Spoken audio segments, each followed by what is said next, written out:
Train कैपलर चोरी। किस्मतपुर नामक गांव में एक बदकिस्मत वाला रहता है। उसका नाम धर्मेंद्र था, पर उसकी बदकिस्मती देखकर सभी लोग उसको दलिद्र करके बुलाते थे। दलिद्र बोले तो उसको खाना खाने को, पहनने को कपड़े नहीं है, ऐसा नहीं था। उसके पास सब कुछ था। वो एक मिडिल क्लास फैमिली वाला था। पर उसकी बदकिस्मती कैसे रहती है बोले तो वो सिनेमा देखने गया तो बराबर उसके सामने वाले को टिकट मिलती थी, पर उसको नहीं मिलती थी। और हाउसफुल का बोर्ड लग जाता था, पर टिकट नहीं मिलती थी। एटीएम में जाता तो सबको पैसे मिलते थे, पर वो एटीएम का कार्ड डालते ही मशीन खराब होकर कार्ड उसमें फंस जाता था। तब सभी लोग उसको बहुत गाली देते थे। छी छी, ये दलिद्र एटीएम में आया बोले तो बस मशीन खराब हो जाती है, असल में इसको अंदर आने क्यों दिया रे सिक्योरिटी। कहकर बढ़िया काम कर रही मशीन को खराब कर दिया ना रे दलिद्र कहीं के। अब कहाँ जाकर पैसे निकालेंगे रे भगवान, करके और एक जन परेशान होता था। ऐसे वो होटल में जाता तो वो आने से पहले तक खा रहे लोग, आए हुए लोग आते ही उठकर चले जाते थे। तब वो होटल का मालिक, धर्मेंद्र फिर से क्यों आया रे? तू आते ही एकदम होटल पूरा कैसे खाली हो गया, देख तेरे को हाथ जोड़ता रे, फिर से दोबारा मत आ रे बाबा, कहकर हाथ जोड़ता है। वो बस में चढ़ता था तो रास्ते में ही बस रुक जाती थी। तब सभी लोग मिलकर उसको बस से बाहर धकेल देते थे। कंडक्टर, फालतू कहीं के, तो चढ़ा तो मैंने देखा नहीं था, नहीं तो वहीं पर उतार देता था। तेरे को उतारते ही गाड़ी चालू हो गई, देख। ऑलराइट चलो चलो, कहते ही बस चली जाती है। उसकी दलिद्री इतनी बड़ी रहती है कि बारिश आकर गिरती तो सिर्फ उसके ऊपर ही गिरती थी। वो देखकर लोग हंसते थे। धर्मेंद्र का अशोक बोलकर एक दोस्त रहता है। वो एक चोर था। वो चोरी किस्मतपुर में नहीं करता था। वो रोज ट्रेन में चढ़कर शहर जाता था। वो वहां पर chain snatching, mobile snatching, pickpocketing करता था। पूरा काम होने के बाद वो वापस ट्रेन में किस्मतपुर में आता था।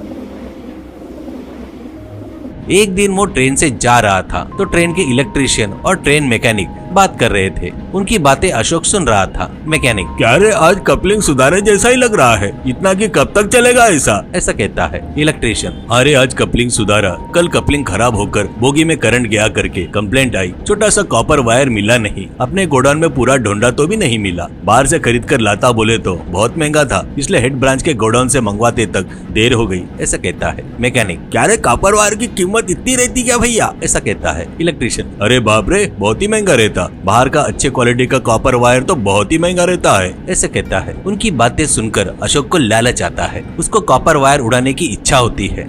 वो, अरे भैया ये कपलिंग बोले तो क्या है भैया, और कॉपर वायर उसमें ये क्या रहता है भैया, ऐसा कहता है। तो इलेक्ट्रीशियन और मैकेनिक ऐसे अशोक बीच में पूछने से उसको अजीब नजरों से देख रहे थे। अशोक, अरे सॉरी भैया, मुझको आपके जितना नॉलेज नहीं है, ठीक है ना, इसलिए पूछा बस, पसंद नहीं है तो मत बताओ भैया, ऐसा कहता है। इलेक्ट्रीशियन, अरे ऐसी बात नहीं है भाई, ट्रेन में एक बोगी से दूसरे बोगी को मिलती है कपलिंग, उसमें इलेक्ट्रिक वायर रहते हैं, वो बहुत ही महंगे कॉपर से बनता है। उसी वायर की मदद से एक बोगी से दूसरे बोगी में करंट सप्लाई होता है, इसलिए ही बोगी में करंट सप्लाई होता है। वो सुनकर अशोक मन में, अरे वाह, ये तो कॉपर वायर चोरी किए तो बहुत पैसा मिलेंगे करके सोचता है। बाद में वो ट्रेन किस्मतपुर में रुकती है। वो बोगियों को देखते हुए, अरे शायद यही इलेक्ट्रिक लाइन होगी, इसे काट लिए तो वायर चोरी कर सकते हैं। मुझे चेन चोरने के बारे में तो पता है, पर ये कॉपर वायर काटना पता नहीं है ना, इसके लिए किसी और को सेट करना पड़ेगा करके सोचता है। और वो वैसे घर जा रहा था तो उसको रास्ते में धर्मेंद्र मिलता है। उसको देखकर अशोक को एक विचार आता है, इस काम के लिए इसका इस्तेमाल करना चाहिए, ऐसे सोचता है धर्मेंद्र। क्या रे अशोक कैसा है, ऐसा कहता है अशोक। हूँ यार, बस जी रहा हूँ, परिस्थिति बिल्कुल ठीक नहीं है करके बोलता है धर्मेंद्र। क्यों रे क्या हुआ ऐसा, क्यों तुझे कुछ मदद चाहिए क्या, ऐसा कहता है अशोक। अरे हाँ रे, शहर में एक अनाथ आश्रम है, उसमें रहे सो बच्चों को खाना नहीं दे रहे हैं, ऐसा क्यों करके वार्डन से पूछा तो गवर्नमेंट भेजे सो पैसे उनको बस नहीं हो रहे हैं, ऐसा बोला उसने। इस महीने तो 50,000 नहीं मिला तो राशन पानी कुछ भी नहीं देता, ऐसा बोल रहा था। वो याद किया तो बहुत दुख हो रहा है यार, ऐसा कहता है। तो धर्मेंद्र, अरे बेचारे का भी कैसा रे, क्या किए तो उनको 50,000 मिलेंगे, ऐसा कहता है अशोक। मैं बताया वैसे किए तो 50,000 मिलेंगे, ट्रेन में कॉपर वायर चोरी किए तो वो पैसा कमा सकते हैं, पर यार चोरी करना तो गलत है ना यार, ऐसा कहता है। तो धर्मेंद्र, सही कारण हो तो गलत कैसा होगा, चल वो क्या है तो मैं ही करता हूँ वो काम, ऐसा कहता है। तो अशोक अंदर ही अंदर बहुत खुश होकर उसको लेकर आकर बोगी के पास वायर दिखाता है। धर्मेंद्र, अरे यहाँ पर चोरी किए तो कोई भी देखेगा, इसलिए ट्रेन चलेगी ना तब करेंगे, चल ट्रेन में चढ़ते हैं, ऐसा कहता है। दोनों भी लोग ट्रेन में चढ़ते हैं। ऐसे धर्मेंद्र ट्रेन रनिंग में रहते वक्त उस कॉपर वायर को काट लेता है। बस उसके पीछे वाले बोगी में करंट चला जाता है। ट्रेन एक स्टेशन में रुकती है।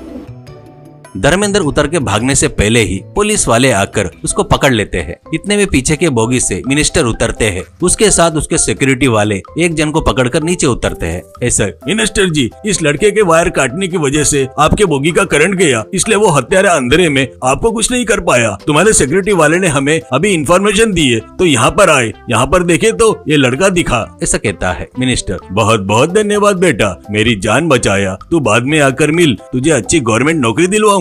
ऐसा कहता है। वो सुनकर धर्मेंद्र कुछ बताने जाता है तो अशोक, अरे बहुत बहुत धन्यवाद सर मिनिस्टर जी, मैं ही इसको आपके पास लेकर आऊंगा। ऐसा कहता है। ऐसे जिंदगी में पहली बार धर्मेंद्र की किस्मत जाग जाती है।